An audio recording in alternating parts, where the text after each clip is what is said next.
The following is a presentation of WLCN 96.3 FM and WLCNonline.com. This live video stream is made possible in part by WLCN's live stream technology sponsor, Me Realty, located at 602 Keokuk Street in Lincoln, and online at merealty.com.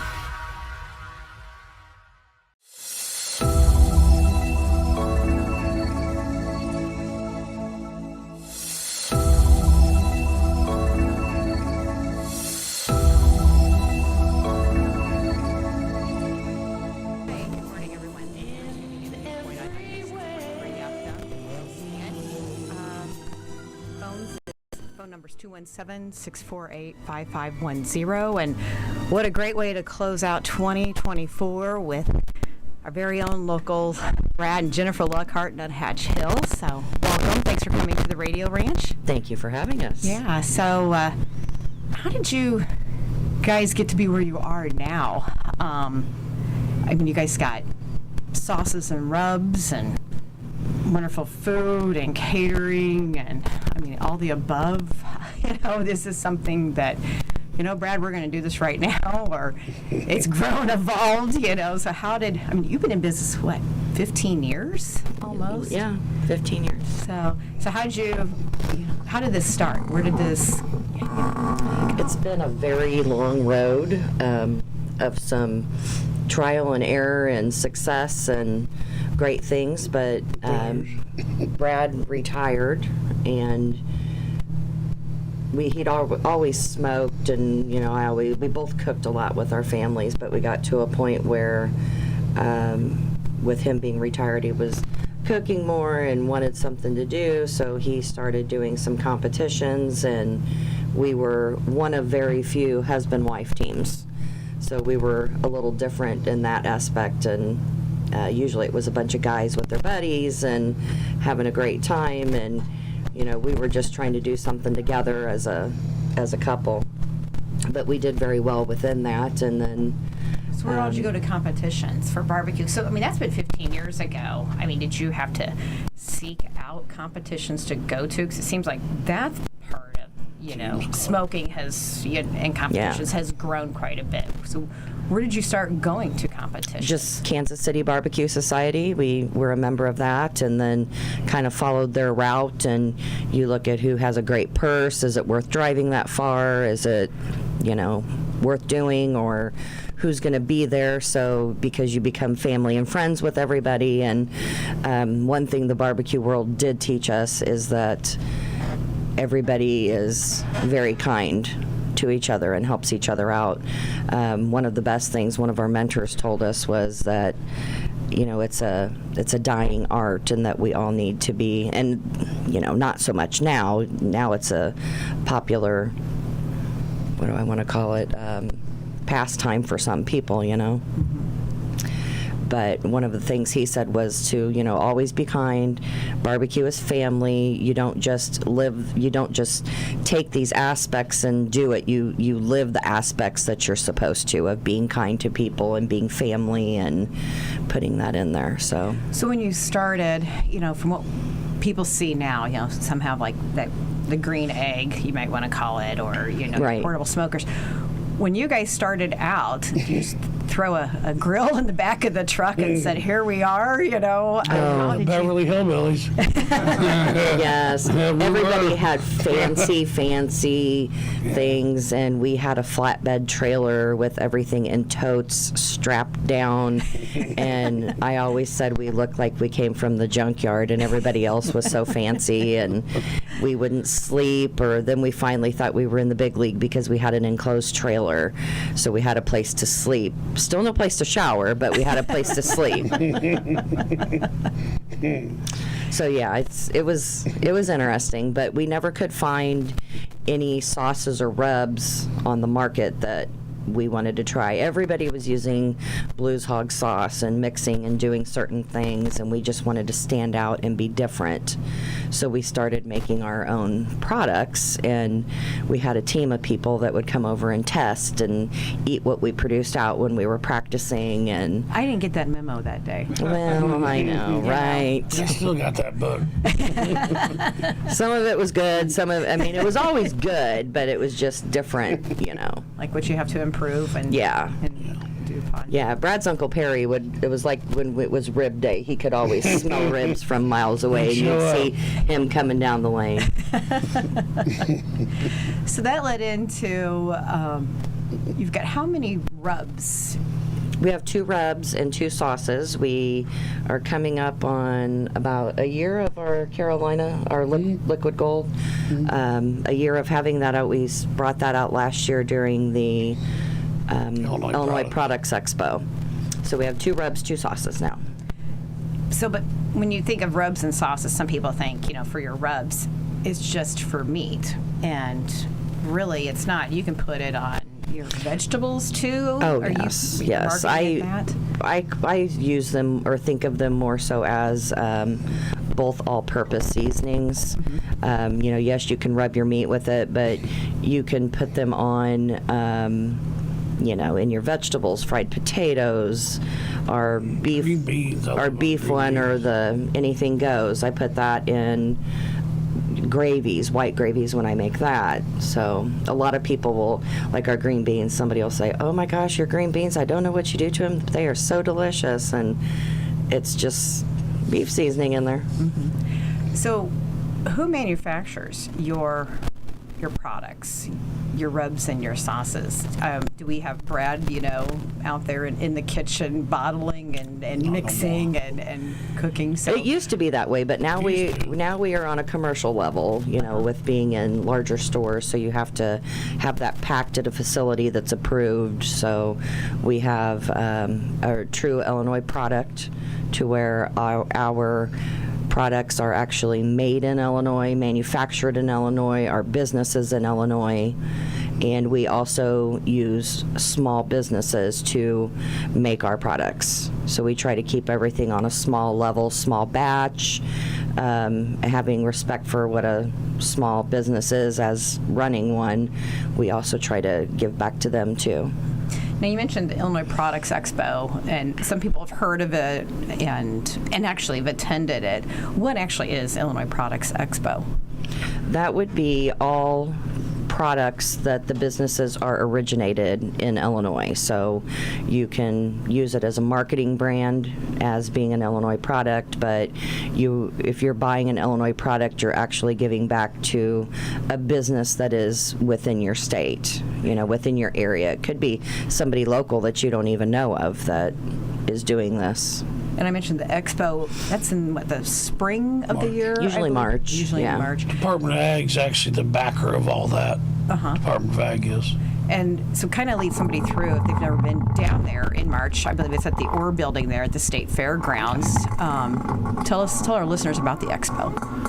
So the expo, last year may have been the first time that they had a waiting list on there. Most they've ever had, correct? Yeah. Really? Yeah, I believe they had like 30 people waiting to come in, waiting for somebody to drop out or not be able to come A business or whatever. to be there to highlight their products. Yes, so you would bring your products, sell them, and they have a lot of great deals. Expo Cash, so if you can show that you've bought 5 items, you go back to the entrance table, and then they'll give you $5 worth of free Expo bucks to use around, and you can sample everybody's products, so it's not that you're just buying and have no idea if you like it or not. So you can sample and get some good deals, and usually everybody will have show deals, so we kind of use it as a way to give back to our people that are buying our products. So I may see somebody that I know is a great customer and give them, hey, I haven't treated you lately, here you go, and give them a free thing, because I've heard 10 people say, well, such and such told me I had to buy this, Yeah. or you just give us a great special of, buy one, get one half or something like that.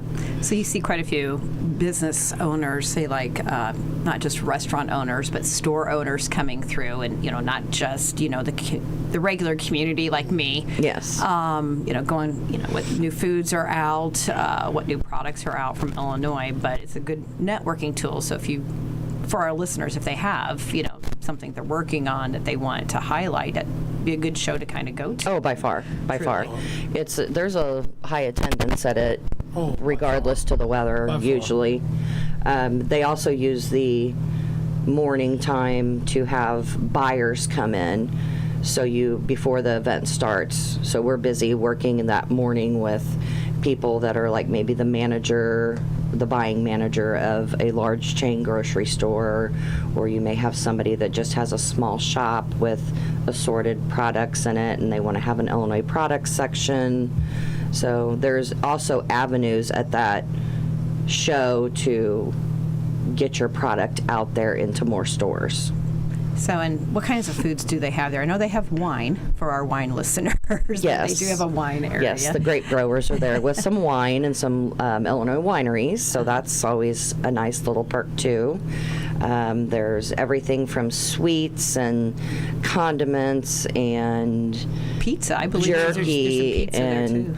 Yeah, pizza. There's a lady that does nothing but like essential oil, I don't know, like lotions and rubs and Candles, lip balms popcorners. there's All kinds of stuff, It's actually. a great mix. I mean, you definitely could come in and walk out full. And then there's other people, like we also sell sandwiches while we're there. So there's also like, if you were kind of a pickier person and didn't want to be adventurous, there's other places that you can go through and feed yourself and be good too. Now you mentioned, there's the buyers come in, from the stores and everything. Where are you guys at? I mean, you've grown quite a bit with your products itself. So where's your products at? We Or being are sold at? in northern Illinois. We have a lot of products down in southern Illinois area. We have a barbecue friend that we've known forever, and his parents were actually immigrants from South Korea and moved into Alabama, and then he went back to South Korea as just for some travel and loved it, and ended up staying there and opening a barbecue shop. So Really? he had a hard time receiving products over there. So we mail our products over to him, and he uses them in his store and sells them in the store. And So you guys are in South Korea. in with South your Korea, products. If it gets there. Sometimes it doesn't.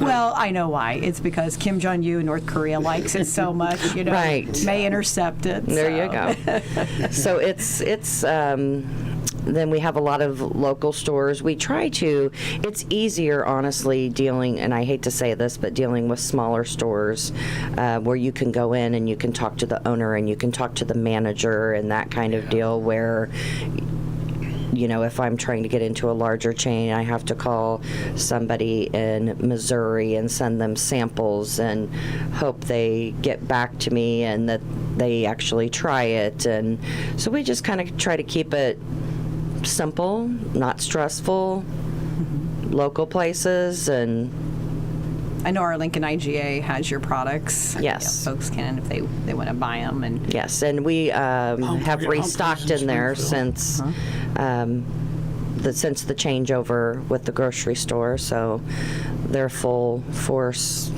wonderful. flowing products out now. The big corporations, we were in 180 stores when we first started with our red sauce, and we thought we were the you-know-what, and we weren't. There's a reason Heinz ketchup is eye level on that shelf, and it's 2 foot long.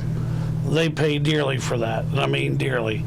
Well, we're just trying to make a buck, and a lot of places they'll put you down where your feet are, or on this end cap where nobody goes. Does that make sense? I guess. Yeah. And then they want a free case because they're not selling nothing. Well, where the heck did you put me? You know, you look at it, I can't find it, and the people will get phone calls, well, where's your product? Well, I don't know. I thought it was here, but they move things around so much, corporations, it's, I don't know, not nickel dime, but just trying to get that squeeze on you, I guess. Does that make sense? I don't know. Yeah. And here we are, you know, trying to make 10 cents a bottle, you know, on a product that if you don't see it, you're not going to, how you going to buy it? Right. So there's been a lot of learning curves through the sauce and the rubs, and then the catering, and then the food truck, and then, you know, a lot of irons in the fire and a lot of learning and moving past that and trying to grow and make everybody happy, because that's the reason you do it, is just to make people happy. You know, I want to see smiles and walk away and feel like, okay, I know I've done my job. Right.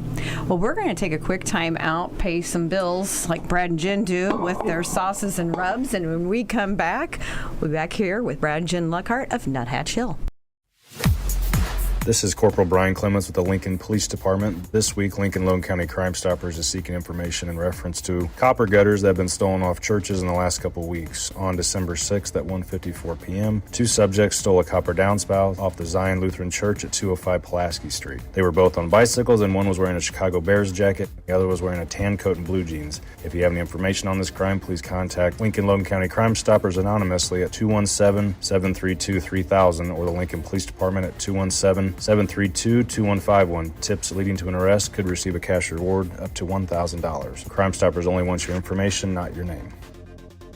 The Lincoln-Logan County Crime Stoppers Crime of the Week is brought to you by Me Realty, supporting a thriving community safe for families through support of the Crime Stoppers program. Me Realty, 602 Keokuk Street in Lincoln, and online at merealty.com.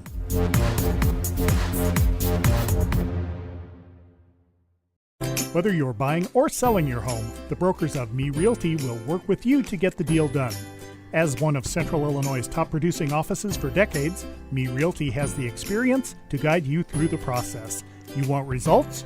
Call the brokers of Me Realty at 217-735-5424, stop by the office at 602 Keokuk Street in Lincoln, or check out local listings online at merealty.com.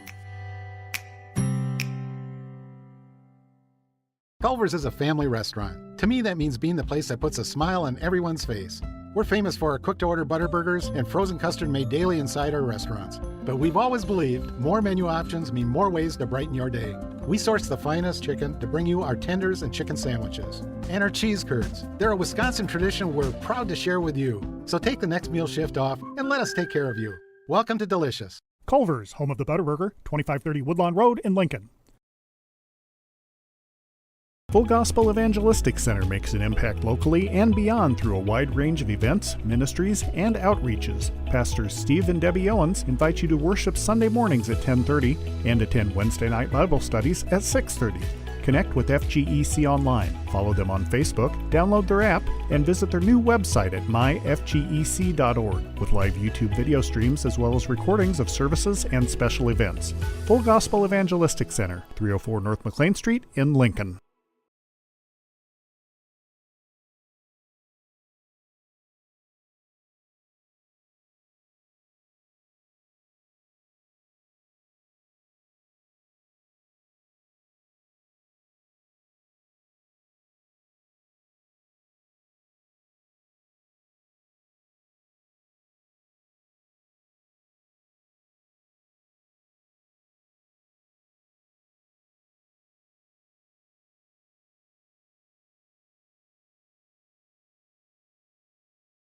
On 96.3 FM WLCN. Again, if you have questions, barbecue questions, rub recipe questions, we have Brad, Jennifer Luckhart from Nuthatch Hill. The phone number is 217-648-5510. Before we took our break, we were talking about your sauces and rubs and how you kind of led into that, and you guys being the Beverly Hillbillies when we started doing competitive barbecuing. Proud of it. And how you've evolved. And you guys don't look like the Beverly Hillbillies anymore. I mean, you got this awesome, beautiful red trailer and, with a kitchen. And all the works, I guess you can say, the big smoker on the back. How do you guys evolve and get to that point, to that? I mean, that's wonderful, man. That's a true testament, growing, with it. So how did you go into that, and where do you want to go, from that trailer then? Right. I think a lot of it was learning, kind of one of those moments where we sat down and we were tired of being tired all the time and looked at each other and just kind of realized the answer was work smarter, not harder. Mm-hmm. We have another building at the farm that is only for purely catering and storage and things of that sort. Has a certified kitchen in it, but we just needed to get out there more, so then that's when we expanded to the food truck. Mm-hmm. Kind of on the road. We're on the road. And the girls were little, so it was easy to take them, and you look at a kid and you say, we're going to go work and we're going to stay at every fair in the area, and they were like, yay! But then they become teenagers and I'm like, it's fair season again, and now they're like, boo! We're busy. Yes, they're great for the evenings, but and having the fun, but not wanting to get up early and do that and just have a kid summer, kind of, but you guys cater all year, truly. You guys do. Catering and the bulk orders and holiday meals. Every holiday we have a lot of that. So it's kind of just became one of those things where it was COVID majorly changed our business plan. By far. We were so busy running in life and having junior high kids and chasing them all over with sports that it was just a daily motion all the time, and then everything comes to a halt and you're like, woo, I guess I was a little bit more tired than I realized, and running and all of that. And we sat back and looked at our business plan and decided that there were some changes that we could make because our growth was just so fast that I'm not saying we didn't take the time to figure it out, but you just get in the rut, in the routine of doing things, and then we realized there were some things we could fine-tune and change, and the best decision we ever made from that was to stay more locally, take care of our people, our people in our community. Well, we were trying, as a new business person, you want it all. You want everybody to be happy. It took us a while to figure that out, that I'm not going to do this event. We tried it. It didn't work. We lost money. We made money, whatever route we were going, or our thought pattern was. And then the bigger events, do you want this one? Do you want to risk this money, food, whatever, time, however you want to look at it? So through time, I guess we figured out that this one's better than this event, or are we going to go to this one because we have help? Are we not going to this one because we don't have enough help? It was not trial and error, just a learning curve. I guess through time, we're not going to do that one. Does that make sense? I guess it's just, it was hard to choose at first because somebody called, hey, we want you to do this. Oh, we'll be there. Yeah. Well, not everybody's honest. Oh, there's going to be 50,000 people there and 2 people show up. Just that type of thing through growth, I guess. Yeah, so now we're kind of at the point of wanting to stay local, make things easier on ourselves, be a little more prevalent in the community, which we've always donated and given to the community, but I would like to be a little bit more involved with things within the town and staying a little more local. And are you thinking about in the future of ever doing brick and mortar? Just being, Sure, if I can find a building I can afford. Yeah, we've tossed it around and looked at it, and definitely something that Lincoln needs it needs another restaurant. I don't care.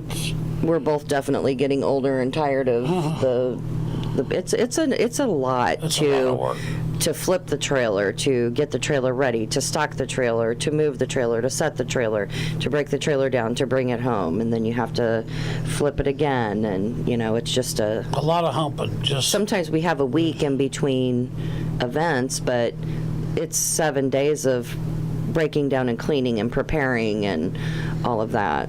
So I would rather be able to do those things and continue doing the business while you're doing your cleaning and whatever. So yeah, there's things we've thought about. It's a weird economy right now. So food costs are, go to the grocery store. I mean, it's there's all those fears. Crazy. There's all those fears in the back of your mind because of that, but. And some people don't realize. And then you too. get scared still, Yeah. You're still at the same point. I've been doing this 15 years, and we get great compliments when we do things, but in the back of your mind, you're still like, will they come? Yeah. Yeah. If I do this building, will they come? Will they reciprocate to it? Will they embrace me? You still have those fears. And like Brad mentioned, the food costs, and not just the food costs, but what it goes into getting that product to that person. If you're in the food truck, whether it be the salt, the pepper, your Ketchup. sauces and rubs. Yes. Last week, we were waiting for our last pallet of our red sauce. We were having problems getting ketchup. We use organic ketchup. And now it's coming out of California in 4,000-pound totes. And a month ago, we couldn't get a 55-gallon drum of it. Really? So, I mean, it's...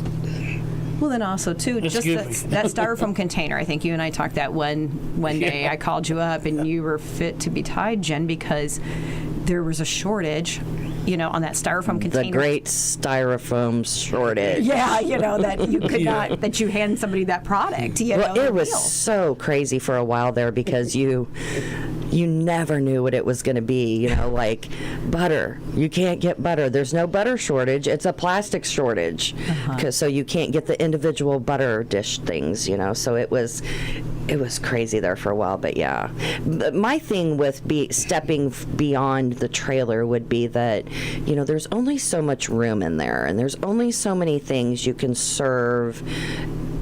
You're somewhat Because of the restrained. room. It's a good restraint, but it is not And a there's good restraint. so many things that we do that people that only come to the food trailer do not know about.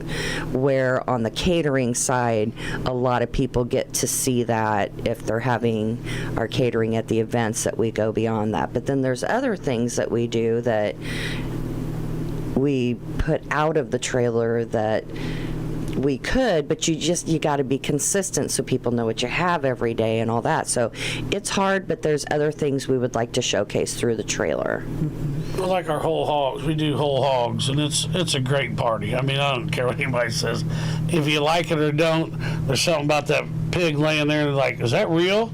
Yeah, it's real, And you know that. You've been to them before. It's a great conversation piece. It is. You and I kind of sit back in the corner and laugh at everybody petting it and looking at it and rubbing it Yeah. and, can I touch it? Is that real? It's a pig. It's a pig. But it's always fun. It's a great conversation piece, and I always tell everybody it makes your party a little more, let's say, memorable. Hey, remember when we went to Tom's birthday party and they had that pig? Laying on the table looking at me. Yeah. It's fun. And speaking of pigs, kind of a funny story. You've got the pink pig that goes with you. She's a staple. I forgot her. Daisy May. Yes. Daisy May. And I don't know if Jim and Lloyd realize this, but 4 years ago? It was 5 years? before It was before COVID. That's my rule of I think thumb. may Was have it been before COVID or after COVID? May have been 2019. Daisy May was stolen at the Illinois State Fair. Yes. Yeah. Yes. It's a great advertisement. I mean, she made Channel 20 News. She was on 17. Yes. Kept We on were sad, Daisy. but it was great advertisement. Great free advertisement. The best part of the story that a lot of people probably don't know is that the phone rings after the fair at about 4 o'clock in the morning. Is this Jennifer Luckhart? Yes, this is the Springfield Police Department, which nobody wants to call in the middle of the night either, but now it's the police, and I'm like, oh my God. Where are my girls? Are they home? Yeah, the girls are in bed. Well, they were at that point, were like 5 and 6. Brad's, in bed, and I'm like, what the heck? So then they were like, we have pigs. And they're like, we have your pig. And I'm like, oh, no, the pigs are out. I'm thinking that they broke out. And he's like, no, your pig statue. What? So they wanted me to come down and get it, in the middle of the night. They had found it in the ditch across the street from the fair. So there was a big reward out for it, and somebody told on somebody, and so they drove by and threw it in the ditch, and then the police found it. So they wanted me to come then. I said, I'm not coming. I'll come after I get the kids to school in the morning. Give me a hot minute to sleep. He says, well, then I'm going to have to book her. Oh, that's right. I'm going to have to put her in evidence. I said, well, do it. She needs to learn a lesson. She needs to stay home. So we had to go break her out of the pokey. That's right. I forgot about that. Yeah. Daisy May's become like a Where's Waldo, Uh-huh. That's awesome. Great Yeah. marketing tool, too, for Oh, you. yeah. It's worked. another way. We've learned that, especially being at the fairs, that a lot of people get a yearly picture with Daisy May at the fair. So this year at the state fair, something new that we started was we made like a little selfie booth with her and had like little, the costume things and stuff that you can put on and take your picture with. And it's fun to sit, in the trailer at the window doing things, and you look out there every once in a while and people are having a great time out there and laughing and just doing fun stuff. And Because State Fair, you guys used to be just down around the corner there from the grandstand, but now you guys are down in Conservation World. Yes. So, anyway. Absolutely love it down there. We wanted to move to something that was a little more family oriented and giving back to the state workers and the community in that sense.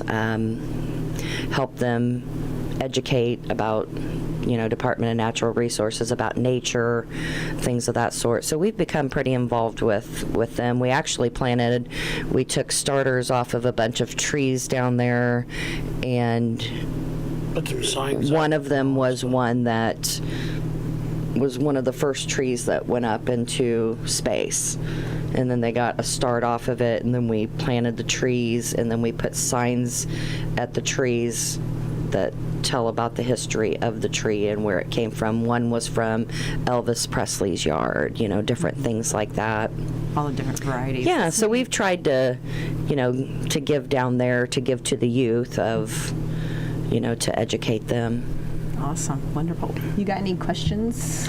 I was just curious, with the various aspects of your business, do you have an idea, like what percentage of your sales or your income comes from like the food truck, what percentage comes from catering, what percentage comes from product sales?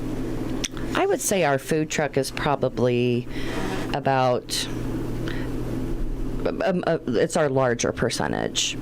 And then catering, we have a lot of catering. Catering's something that kind of goes with the seasons. Right now we're to the wall doing Christmas parties and bulk orders and Farming, seed guys, a lot of that in the fall. We feed the farmers and do things of that sort. So the catering stays pretty busy too. And then sauce sales, I would say it's not small, but it's a smaller percentage. So most of it, I'm going to say, is coming from the truck, but that's because of that business change of why are we not open every day in town, So we moved to the Woodlawn, and then that boosted those sales, and then that gets you out in town locally for catering, so then you see an increase in the catering side. So there's a lot of things that, like I said before, that you just learn. Mm-hmm. And do. And you mentioned bulk sales. You do deliver bulk meat, don't you, to business? Yep. If we're not open because of weather or something, we find a way to, you either come out to the farm and pick it up, or I'll work around your schedule, bring it to you, however we have to do that. We'll get it to you, and it can be a couple pounds of meat, or it can be large orders. All we ask for large orders is that you let us know ahead of time, so we're not calling up that short. Day, say, please, we need Yes. some meat. My night meat guy doesn't get too excited when I tell him I need 20 pounds of meat tomorrow at 8 o'clock a.m., and he says some choice words about where he can't pull it from. Because there's a period, there of. And that's got to be a special relationship. I mean, working day in and day out on a marriage, I mean, the boy. two of you. It really is. I think the worst thing is probably that, you get upset with other people and, you think about yourself in an office situation where there's things that you want to say to that person that's upset you and you can't. Well, now you have the freedom. You're married. But now you can say it to him because of your spouse. So we learned very early, like I may be mad at Mr. Ash over here, but I'm going to take it out on him On Brad. when we get to the car. So it's kind of one of those things that you have to realize, hey, during the work hours, what happens, you have to be in the moment and aware of what you've done, but you can't be mad because somebody didn't apologize to you. So it's kind of what happens at work stays at work. You have to be able to separate that business side and your relationship side. And you got job security. You two can't fire each other. So I try to get fired. it's just not working. I try to fire myself. But I'm sure, in the food industry, and then, you have your own Christmas coming. I mean, you guys celebrate as a family. So do you look at it go, man, I'd like to eat some Chinese tonight, I think. I mean. Ice cream, sometimes when we were back on the road competition cooking, we'd be done. You tried 50 different little chunks of something, All you want's an ice cream cone. I mean, just that. Yeah. That different, the way you're saying, We were judges, too. It's just, man, it's not that you get burned out on it, I guess. It's just. You need to have a change. You need something different. Just. Usually we'd come back from a competition and everybody was, making, nobody ever went out to eat. The worst thing you would see is a newbie would have pizza delivered in or something. But everybody else was, nighttime at prep time, you're cooking all these crazy things and then you got to run around and have everybody try it so you can get your pat on the back of how delicious it is and whatever. And then we would get home and you're eating meat, meat sweats. So then you get home and you're like, can we just have a salad? Tombstone pizza. Yeah.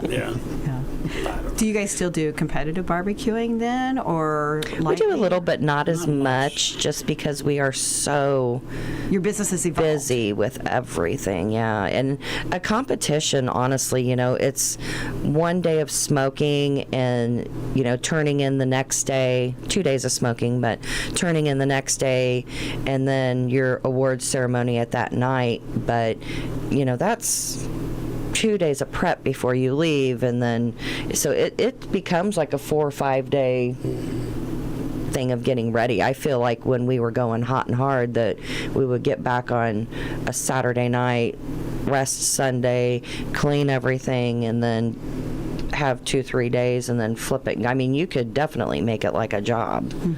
Do you know, is there not to put you on the spot, many competitive barbecuers, or not around our area that are following the KC and doing all that competitive events from our area that are, on that circuit at all? There are, and I think there's a lot of them that do kind of a mix where you're looking for your local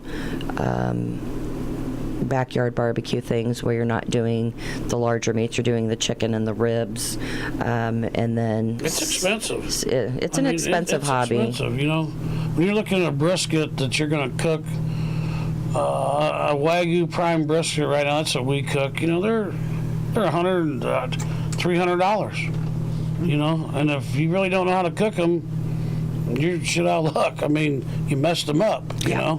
And that's a lot of money to be. I'm gonna throw it to the dog. I mean, And then if you want to do well, you always have to cook two. Yeah. You're turning in so many ribs, you would think that one rack would be enough, but no, we cook 6 racks. And plus, too, they got to practice at home. You're too. turning in so many pieces of chicken. No, we cook 72 pieces. And turned in 6. I mean, that's just how it goes. Yeah. So there are. I mean, it's a little bit more expensive of a hobby to do, but that's again one of those things that COVID changed, because then people, your purse comes from donations and your award money and all of that, and it's kind of been a downfall with it. But I don't know. I kind of feel like we had our fun with it, and I got my awards, and we did great, and we've talked about going and judging, and because we're both judges and table captains, and kind of getting back into it loosely.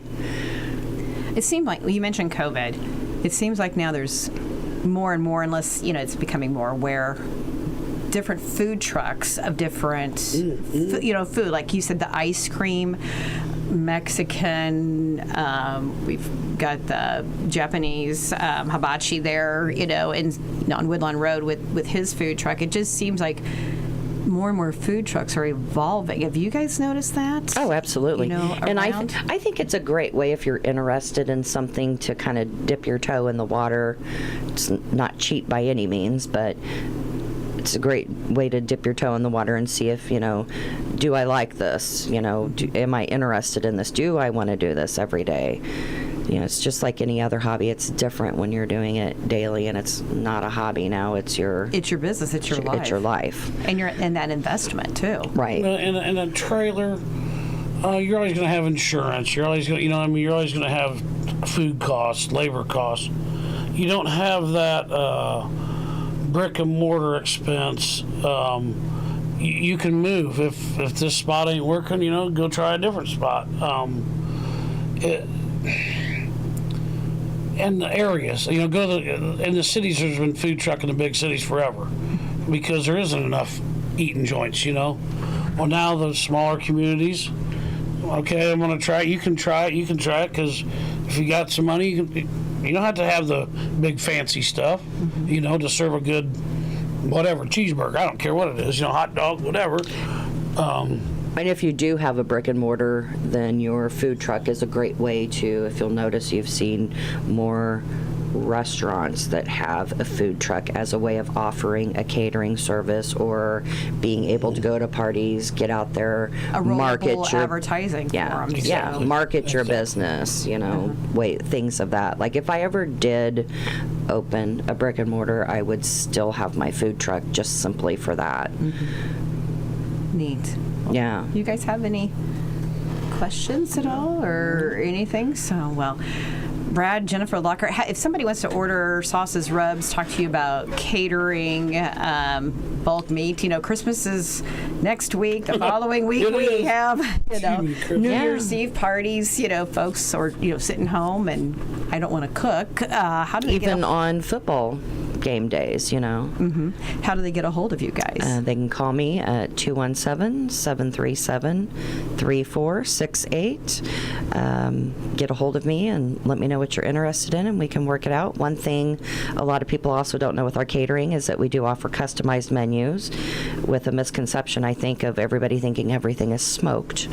But with that catering kitchen, there's other options that we can do. Not everything is smoked, but they can just call, get your order in, and we'll take care of you. And then you can ship the sauces and rubs. Obviously, if South Korea can, Absolutely. If you can get into South Korea, you can basically go almost anywhere. So anyway, well, folks, this does it for 2024. I appreciate Nuthatch Hill Barbecue, local here in Logan County. Give them a call, and next year, the Lord weather willing, we'll be back. This live video stream is made possible in part by WLCN's live stream technology sponsor, Me Realty, located at 602 Keokuk Street in Lincoln, and online at merealty.com.